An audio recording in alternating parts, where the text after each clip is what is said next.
Hello বন্ধুরা, আজকে রান্নাটা একটু অন্যরকমভাবে আমি রান্না করেছি।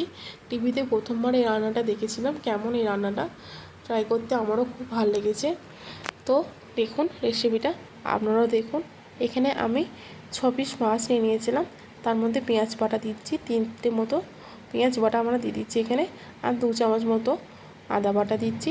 তার মধ্যে দিয়ে দিচ্ছি 1 চামচ মতো নুন, স্বাদ মতো নুন দিয়েছি যদিও আমি, আর এখানে হলুদ দিচ্ছি 1 চামচ মতো। তারপরে সর্ষের তেল এখানে দিচ্ছি, কারণ সর্ষের তেলেই রান্নাটা হবে। 1 কাপ মতো সর্ষের তেল দিয়েছি। আর এখানে টমেটোগুলোকে লম্বা লম্বা করে চিড়ে নিয়েছিলাম। কাশ্মীরি লঙ্কা গুঁড়ো দিয়েছি, ধনে গুঁড়ো দিয়েছি, আর লঙ্কাগুলোকে চিড়ে নিয়ে উপর থেকে দিয়ে ভালো করে মাখিয়ে নিচ্ছি। নেওয়া হয়ে গেলে কড়াইয়ের মধ্যে দিয়ে দেবো। হাই আঁচে এটা সেদ্ধ হবে।